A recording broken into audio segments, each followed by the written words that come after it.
Assalomu alaykum hammaga. Bugun biz sizlar bilan yapon tili darslarini boshlaymiz. Birinchi darsimizni boshlashimizdan avval yapon tili haqidagi ba'zi bir narsalarga aniqlik kiritib olishimiz kerak. Ko'pchilik yapon tilini qiyin til deb o'ylashadi. Bu narsa qanchalik haqiqatga yaqin yoki yaqin emasligini hozir ko'rib chiqamiz. Xo'p, mana bu yerda dunyodagi eng qiyin tillarni ro'yxati, ya'ni dunyodagi eng qiyin 5 ta til. Bu ma'lumot US Foreign Service Institute saytidan olingan.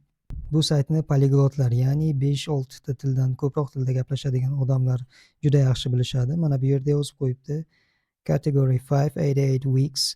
Bu degani, ya'ni u saytda tillar oson va qiyinlik darajasi bo'yicha 5 ta kategoriyaga bo'lingan. Birinchi kategoriyadagi tillar eng oson tillar va 5-chi kategoriyadagi tillar eng qiyin tillar hisoblanadi va mana bu yerda yozib qo'yibdi. 5-chi kategoriyadagi tillarni o'rganish uchun 88 hafta vaqt sarflash talab qilinadi yoki bo'lmasa 2200 soat. Mana bu yerga e'tibor beramiz. Languages which are exceptionally difficult for native English speakers. Bu yerda aytyaptiki, bu tillar ingliz tilida ya'ni mahalliy inglizlar uchun qiyin bo'lgan tillar hisoblanadi. Xo'p, bu tillar arab tili, ikkinchisi kantonis, bu til haqida o'zim ham bilmayman.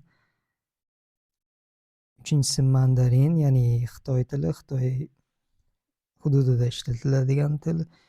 To'rtinchisi yapon tili, beshinchisi koreys tili. Xo'p, bu tillar inglizlar uchun qiyin bo'lgan til hisoblanadi. Agar Google'ga siz dunyodagi eng qiyin tillar ro'yxati deb o'zbek tilida yozsangiz ham asosan mana shu top 5 talikda mana shu tillar kelib chiqadi. Lekin bu degani bu tillar o'zbeklar uchun qiyin degani emas. Misol uchun arab tili. Arab tilidagi ba'zi bir so'zlar o'zbek tili so'zlari bilan bir xil, agar e'tibor bergan bo'lsalaringiz. Xo'p, yapon tili bu inglizlar uchun qiyin bo'lishi mumkin, lekin biz uchun unchalik ham qiyin emas. Sababi bizning ona tilimiz o'zbek tili. Xo'p, nima uchun? Nima uchun bu til biz uchun inglizlarga nisbatan oson? Xo'p, buni hozir sizlar bilan ko'rib chiqamiz. Yapon tilining biz uchun oson ekanligining asosiy sabablaridan biri bu gapda so'zlarning ketma-ketligi. Hozir buni misollar tariqasida sizlarga tushuntirib beraman. Masalan, men universitetga ketyapman degan gap orqali tushuntirib berishga harakat qilaman. Xo'p, bu gapni rus, ingliz va yapon tillariga tarjima qilib ko'ramiz.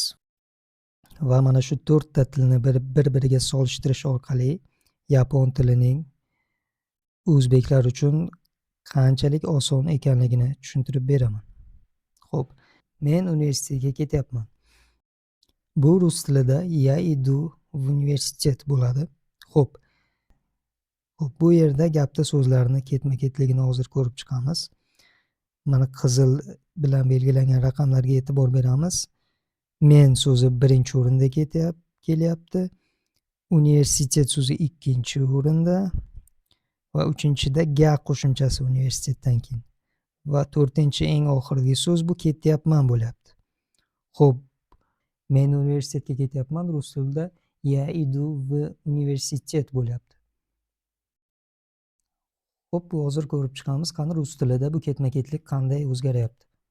Ya degani bu men degani, gapda birinchi o'rinda kelyapti va o'zbek tilida ham men so'zi birinchi o'rinda kelyapti. Xo'p, bu ikkalasi bir-biriga mos tushyapti. Endi keyingi so'z idu. Ketyapman. Ketyapman so'zi o'zbek tilida gapni eng oxirida kelyapti. Rus tilida esa men yadan keyin ikkinchi o'rinda kelyapti. Mana bu yerda farqlar sezilishni boshlaydi. Uchinchi so'zimiz v, ya'ni ga qo'shimchasi. Xo'p, bu ham mos tushyapti o'zbek tili bilan ketma-ketlikda. Va to'rtinchisi, eng oxirgisi universitet so'zi. Universitet so'zi o'zbek tilidagi gapda ikkinchi o'rinda kelyapti. Mendan keyin. Rus tilida esa eng oxirgi o'rinda kelyapti. Xo'p, mana shu yerda yaqqol sezilib turibdiki, o'zbek tili va rus tilidagi gapda so'zlarning ketma-ketligi tubdan farq qiladi. Xo'p, endi ingliz tilida qanday bo'ladi? Ingliz tili bilan solishtirib ko'ramiz. Ingliz tilida men universitetga ketyapman. Bu I'm going to the university bo'ladi. Xo'p, bu yerda ketma-ketlik qanday? Birinchisi I bu men degani. Xo'p, men so'zi o'zbek tilida ham, rus tilida ham, ingliz tilida ham gapda birinchi bo'lib kelyapti. Keyingisi am going, ya'ni bu ketyapman. Ketyapman so'zi o'zbek tilida oxirgi o'rinda kelyapti. Ingliz tilida esa I, ya'ni mendan keyin ikkinchi o'rinda. Xuddi rus tilidagidek yadan keyin idu kelganidek. Xo'p, keyingisi to. Bu ga qo'shimchasi hamma tilda bir xil, 3-o'rinda kelyapti. Va oxirgi so'z the university, ya'ni universitet. Va universitet so'zi o'zbek tilida bu gapda 2-o'rinda kelyapti. Rus tili bilan ingliz tilida esa oxirgi o'rinda. Xo'p, o'zbek tilida gapda so'zlarning ketma-ketligi rus tili va ingliz tili bilan qay darajada farq qilishini misollar orqali ko'rib chiqdik. Endi buni yapon tiliga tarjima qilib ko'ramiz. Xo'p, yapon tilida men universitetga ketyapman. Watashi wa daigaku ni itteimasu bo'ladi. Bu yerda transkripsiyasiga e'tibor beramiz, ya'ni lotincha bilan yozilganda. Chunki bugun birinchi darsimiz bo'lgani uchun tabiiyki deyarli ko'pchilik yapon harflari bilan tanish emas. Shuning uchun lotincha yozilganiga e'tibor beramiz. Watashi wa daigaku ni itteimasu. Bu men universitetga ketyapman degani. Xo'p, bu yerda ketma-ketlik qanday? Birinchisi watashi. Bu men degani. Xuddi boshqa tillardagi singari watashi, men gapda birinchi o'rinda kelyapti. Keyingisi watashidan keyingi va so'ziga e'tibor bermaymiz, chunki bu grammatik qoida. Buni hali keyingi darslarimizda batafsil o'rganib chiqamiz. Xo'p, ikkinchi o'rindagi so'z esa daigaku bo'lyapti. Daigaku bu universitet degani.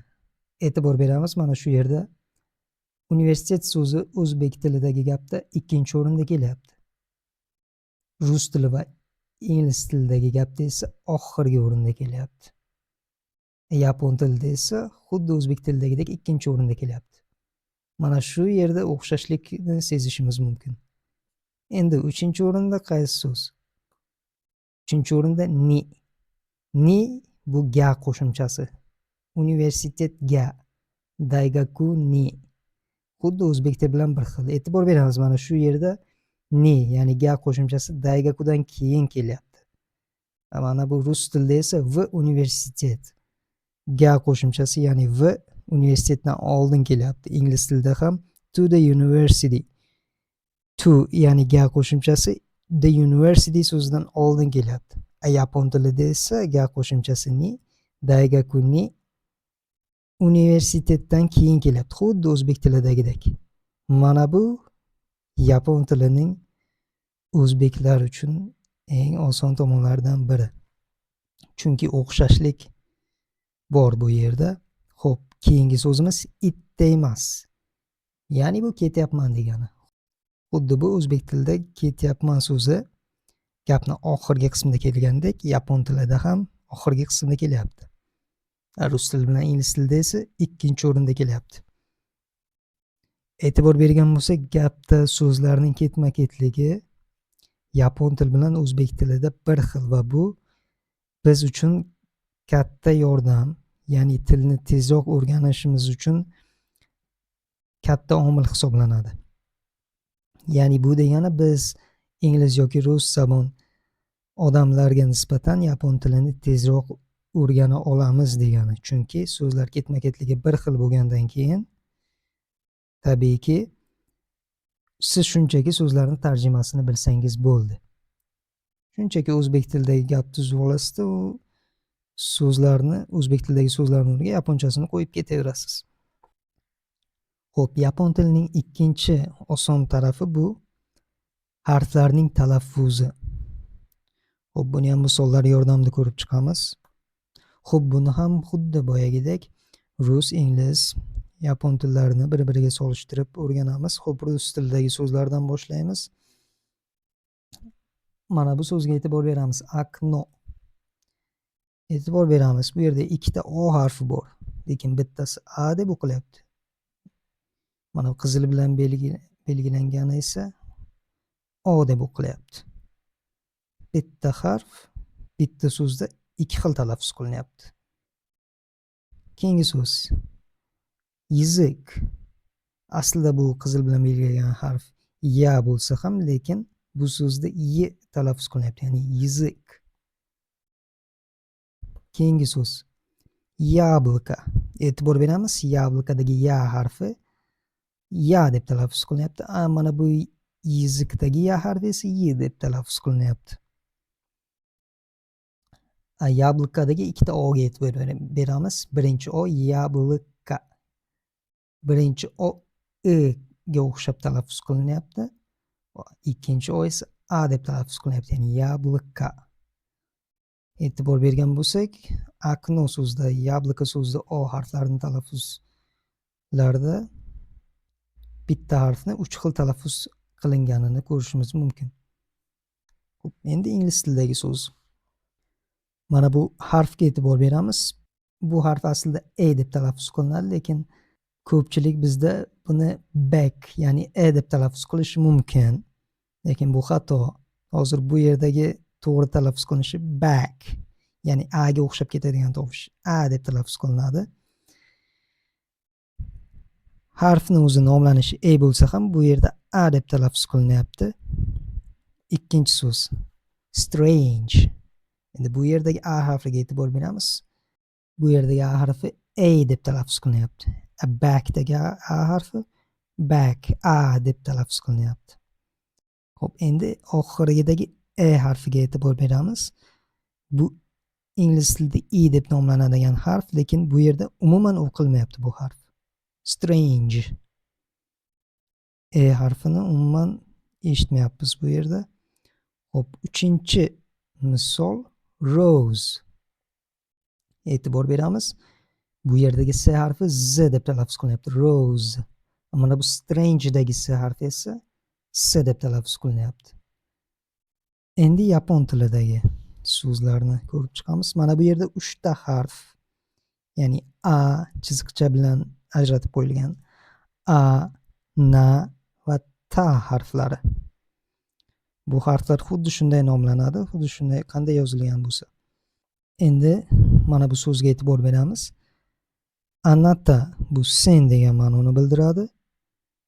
E'tibor beramiz, mana bu 3 ta harfni qo'shilishidan a harfi a deb talaffuz qilyapti, na harfi na deb, ta harfi ta deb. Xuddi qanday yozilgan bo'lsa, o'shanday talaffuz qilinyapti. Anata. Rus tili va ingliz tili singari harflarning talaffuzi o'zgarib ketmayapti. Yana bir misol sumimasen. Bu ham 5 ta harf hisoblanadi. Su, mi, ma, se va n harflari chiziqcha bilan ajratib ko'rsatilgan. Endi bulardan so'z hosil qilamiz. Sumimasen degan so'zni hosil qilishimiz mumkin. E'tibor beramiz. Qanday yozilgan bo'lsa, xuddi shunday talaffuz qilinyapti harflar. Su, su deb, mi deb, ma deb, se deb, ne deb. Shunchaki ularni bir-biriga qo'shasiz va talaffuz qilasiz. Sumimasen. Bu ham yapon tilini eng oson tomonlaridan biri hisoblanadi. Xo'p, endi uchinchi oson tomoni. Uchinchi oson tomoni bu fe'llarning o'zgarmasligi. Fe'l nima degani? Ya'ni ko'pchilik grammatik atamalar bilan notanish bo'lishi mumkin. Fe'l degani bu harakatni bildiradigan so'zlar. Masalan, ketmoq, uxlamoq, ishlamoq, yemoq, ichmoq, mana shunaqa harakatni bildiradigan so'zlar. Bu grammatik atama bilan ataydigan bo'lsak, bu fe'l deyiladi. Xo'p, hozir buni ketmoq so'zi misolida sizlarga tushuntirib beraman. Ketmoq yaponchasiga ikimas bo'ladi. Endi mana bu yerga e'tibor beramiz. O'zbek tilida ketmoq so'zi shaxslarga nisbatan qanday o'zgaryapti? Men ketaman. Mana bu ketdan keyingi moq so'zi amanga almashyapti. Boshqalarda ham xuddi shunday. Sen ketasan, u ketadi, biz ketamiz, siz ketasiz, ular ketishadi. 6 ta shaxsga nisbatan 6 xil ishlatilyapti bu so'z bu yerda. Xo'p, endi yaponchada bular qanday bo'ladi? Birinchisi watashi wa ikimasu. E'tibor beramiz, ketmoqni o'zi ikimasu deb tarjima qilinyapti. Bu yerda esa ketaman ham ikimasu bo'lyapti. Hech qanaqa o'zgarish yo'q. O'zbek tilida ketmoq ketamanga o'zgaryapti, lekin yapon tilida ikimasligicha turibdi. Mana shu yerda ko'ryapmiz yapon tili qanchalik osonligini. Xo'p, keyingisi sen ketasan. Anata va ikimasu. Anata bu sen degani, ikimasu ketasan. Bu yerda ham o'zgarish yo'q. Xuddi shunday. Ano hito wa ikimasu. U ketadi yoki u odam ketadi. Watashi tachi wa ikimasu. Biz ketamiz. Anata tachi wa ikimasu. Siz ketasiz. Ano hito tachi wa ikimasu. Ular ketishadi. Ko'ryapsizmi, bu qanchalik oson. Ketmoq so'zi o'zbek tilida, ya'ni bizni ona tilimizda 6 xil shaxsga nisbatan 6 xil o'zgaryapti, lekin yapon tilida bir xil turibdi. Mana bu ham yapon tilining eng oson tomonlaridan biri. Va bu yerda siz yapon tilini o'rganishga ancha vaqtni tejab qolasiz. Chunki siz mana bunaqa kichik grammatik qoidalarni yodlab o'tirishingiz shart emas. Va bu o'rganishda ancha vaqtni tejaydi. Endi yapon tilini qiyin tomonlari. Yapon tili qiyin tillar sirasiga kirishining sababi bu uning yozuv tizimi hisoblanadi. Agar yapon tilining yozuv tizimi xuddi bizning yoki ko'plab chet mamlakatlarining alifbosi singari lotin grafikasiga asoslangan bo'lganida, yapon tili hozir katta ehtimol bilan dunyodagi eng qiyin tillar ro'yxatida turmas edi. Chunki mana shu yozuv tizimining o'zi yapon tilini juda murakkablashtirib yuborgan desak mubolag'a bo'lmaydi. Xo'p, yapon tilining yozuv tizimi 3 qismdan iborat. Bu birinchisi kanji, ikkinchisi hiragana, uchinchisi katakana. Xo'p, har biriga birma-bir to'xtalib o'tamiz. Birinchisi kanji. Kanji bu mana bunaqa ko'rinishda bo'ladi. Misol tariqasida kanjining kelib chiqishi Xitoy yozuv tizimiga bog'lanadi. Shuning uchun Xitoy yozuvlariga juda o'xshab ketadi. Agar siz yapon tilini mukammal darajada o'rganmoqchi bo'lsangiz, sizdan kamida 2000 ta kanji bilish talab qilinadi. Xo'p, keyingilari hiragana va katakana. Xo'p, hiragana va katakana bu har biri 46 ta harfdan iborat. Va bu 46 ta harflar bir xil, shunchaki ularning qo'llanilish usuli har xil bo'lgani uchun hiragana va katakanaga ajratilgan. Hiraganadagi harflar faqat yaponcha bo'lgan so'zlarni yozishda ishlatiladi. Katakanadagi harflar esa chet tilidan kirib kelgan so'zlarni yozishda ishlatiladi. Masalan, sizning ismingiz ham bo'lishi mumkin yoki bo'lmasa davlatlarning nomlanishi yoki chet tildan kirib kelgan boshqa biror bir so'z bo'lishi mumkin. Xo'p, bu yozuv tizimlari haqida keyingi darslarda to'xtalib o'tamiz. Birinchi bo'lib hiragana va katakana alifbolarini o'rganishdan boshlaymiz. Agar odam biror bir xorijiy tilni o'rganaman desa, tabiiyki unda bu tilni qancha vaqtda o'rgansam bo'ladi degan savol tug'iladi. Xo'p, yapon tilini o'rganishga qancha vaqt ketadi? Xo'p, mana bu yerda yapon tilining darajalari 5 ta darajasi, N5 darajadan N1 darajagacha. N5 darajasi eng quyi daraja, ya'ni boshlang'ich daraja. N1 daraja esa eng yuqori daraja hisoblanadi.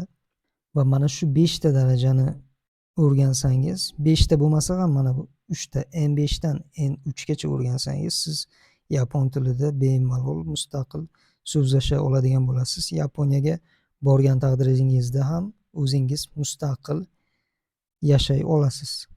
N2 va N1 darajalari esa bu yuqori darajalar hisoblanadi. Bu darajagacha o'rgansangiz, siz yapon tilini ancha murakkab o'zlashtirgan bo'lasiz. Xo'p, mana shu 5 ta darajani har birini o'rganishga qancha vaqt ketadi va umumiy olganda yapon tilini o'rganishga qancha vaqt ketadi. Hozir biz sizlar bilan buni ko'rib chiqamiz. Xo'p, N5 eng boshlang'ich daraja, eng oson daraja. Bu darajani o'zlashtirish uchun taxminan 3 oy vaqt ketadi. Xo'p, keyingisi N4 daraja. N4 darajasiga esa 6 oy. Ya'ni bu degani N4 darajani o'ziga yetish uchun 6 oy emas, balki N5 bilan N4 ni umumiy qo'shganda 6 oy vaqt ketadi. Xo'p, N3 darajaga erishish uchun tilni 0 dan boshlasangiz, ya'ni 1 yil vaqt ketadi. 1 yilda siz N3 darajaga ega bo'lasiz. Bu degani siz bemalol o'zingizni men yapon tilida gaplasha olaman deya oladigan, Yaponiyaga borgan taqdiringizda ham bir o'zingiz bemalol o'zingizni eplab yashab keta oladigan bo'lasiz. N3 darajani olsangiz, agar mana tilingiz mana shu darajada bo'lsa. Xo'p, N2 daraja. Bu darajaga erishish uchun 0 dan boshlasangiz 1,5 yil vaqt, N1 darajaga esa taxminan 2-3 yil vaqt ketadi. Demak, umumiy olganda, agar siz yapon tilini o'rganishni boshlasangiz, siz bu tilni taxminan 2-3 yilda o'rganasiz. Lekin boya aytganimdek, mana bu N3 daraja, ba'zi bu maqsadga bog'liq, qaysi darajagacha o'rganish tilini. Agar siz yuqoriroq joylarda ishlamoqchi bo'lsangiz, ya'ni talablari yuqori bo'lgan joylarda ishlamoqchi bo'lsangiz, sizga albatta tilda yuqori daraja kerak bo'ladi. Agar shunchaki yapon tiliga qiziqqaningiz uchun yoki bo'lmasa maqsadlaringiz uncha katta bo'lmasa, N3 daraja ham bo'laveradi. Ya'ni bu degani siz 1 yilda yapon tilini o'rgansangiz bo'ladi. 1 yilda N3 da o'rganib, N3 darajaga erishib, bemalol yapon tilida erkin suhbatlasha oladigan bo'lasiz degani. Xo'p, endi sizlar bilan birinchi darsimizni boshlaymiz. Tabiiyki, hamma tilda birinchi dars salomlashishdan boshlanadi. Xo'p, hozir biz sizlar bilan bir nechta salomlashish turlarini ko'rib chiqamiz. Mana bu yerda yaponcha salomlashishlar. Hozir bu hammasini ma'nosiga birma-bir to'xtalib o'tamiz. Xo'p, birinchisi ohayo gozaimasu. Lotin tilida mana bu qizil harflarga e'tibor beramiz. Birinchisi ohayo gozaimasu. Bu xayrli tong deb tarjima qilinadi. Lekin ba'zi istisnolar ham bor. Agar Yaponiyaga borsangiz, misol uchun ishga bordingiz, ishingiz kechki smenada, hamkasbingiz bilan salomlashayotganda siz ohayo gozaimasu deyishingiz kerak. Bu g'alati eshitilishi mumkin. Xayrli tong nima uchun kechqurun ishlatilyapti? Ohayo gozaimasu xayrli tong deb tarjima qilinadi, lekin bu ertalabki salom ma'nosidan tashqari biror bir odamni birinchi marta ko'rayotgan vaqtingiz, ya'ni biror bir do'stingizmi yoki birorta tanishingizmi bo'lsa, uni o'sha kunda qaysi payt bo'lishidan qat'iy nazar birinchi marta ko'rayotgan bo'lsangiz, ohayo gozaimasu deysiz. Chunki bu xuddi bizdagi assalomu alaykum degan so'zga ham o'xshaydi. Chunki biz kunni qaysi payti bo'lishidan qat'iy nazar assalomu alaykum deb salomlashamiz. Xo'p, keyingisi konnichiwa. Hatto yapon tilini bilmaganlar ham bu so'z bilan tanish bo'lishi mumkin. Ba'zi bir joylarda eshitgan bo'lishi mumkin, kinolarda yoki boshqa joyda. Bu xayrli kun deb tarjima qiladi, salom yoki xayrli kun. Lekin bu so'z Yaponiyada unchalik ham ko'p ishlatilmaydi. Eng ko'p ishlatiladigani ohayo gozaimasu, xuddi boyna aytganimizdek, xayrli tong yoki assalomu alaykum. Konnichiwa kamdan kam emas, ohayoga nisbatan kamroq ishlatiladi. Asosan ohayo gozaimasu ko'proq ishlatiladi salomlashishda. Keyingisi konbanwa. Konbanwa xayrli kech deb tarjima qiladi. Bu kechki salom, ya'ni soat kechki 8 lardan keyingi beriladigan salom. Keyingisi oyasumi nasai, xayrli tun. Bu uxlashdan oldin aytiladigan salom hisoblanadi, hammamizga ma'lum. Xo'p, keyingisi sayonara. Sayonara xayr degani. Keyingisi hajimemashite. Bunga aniq bir o'zbek tilida tarjima bera olmaymiz. Buni ma'nosi birinchi marta ko'rishganda ishlatadi. Ya'ni siz biror bir kishini hayotingizda birinchi marta uchratyapsiz. U bilan suhbatni boshlagan paytingizda tabiiyki o'zingizni tanishtirasiz. O'shanda sizni birinchi aytishingiz kerak bo'lgan so'zingiz "Hajime mashite" bo'lishi kerak. Ya'ni qo'pol qilib aytganda, o'zimni tanishtirishga ruxsat bering yoki shunga o'xshash qanaqadir gap ma'nosida keladi bu. Xo'p, keyingisi "Yoroshiku onegaishimasu". Bunga ham aniq bir tarjima bera olmaymiz. Bu hatto ingliz tilida ham, rus tilida ham hech qanaqa tarjima bera olmaymiz bunga. Bu tanishganimdan xursandman degan ma'nosida ham kelishi mumkin bu. Ya'ni bir odam bilan tanishib bo'ldingiz. Tanishganimdan xursandman. O'zbek tilida misol uchun tanishganimdan xursandman desangiz, yapon tilida "Yoroshiku onegaishimasu" deysiz. Lekin bu degani "Yoroshiku onegaishimasu" faqat tanishganimdan xursandman degan ma'noni bildiradi degani emas. Buni boshqa ma'nolari ham bor. Buni keyinchalik tilni o'rganish davomida avtomatik tarzda o'rganib boramiz. Xo'p, keyingisi "Ogenki desu ka?" Yaxshimisiz degani. Keyingisi "Ogenki desu ka" ga javob "Hay, genki desu". Ha, yaxshiman. Hay, ha degani. Genki desu, yaxshiman degani. Xo'p, keyingisi "Otsukare sama desu". Bu ham xayr degani, lekin ishdagi xayrlashish. Siz ishni tugatganingizdan keyin misol uchun o'zimizda o'zbek tilida "bo'pti, mayli, ertagacha" deb har xil gaplarni, so'zlarni ishlatishingiz mumkin. Yapon tilida albatta "Otsukare sama desu" deyishingiz kerak. Ishxonani tark etayotgan vaqtda o'sha birga ishlaydigan odamlar, hamkasblaringiz bilan "Otsukare sama desu" deb xayrlashasiz. Xo'p, bugun biz sizlardan yapon tilining aslida qanchalik oson ekanligi va uni o'rganishga qancha vaqt ketishini va yapon tilidagi boshlang'ich so'zlar, ya'ni salomlashish so'zlarini o'rgandik. Keyingi darsimizda yapon tili harflarini o'rganamiz. Keyingi darslarda ko'rishguncha xayr.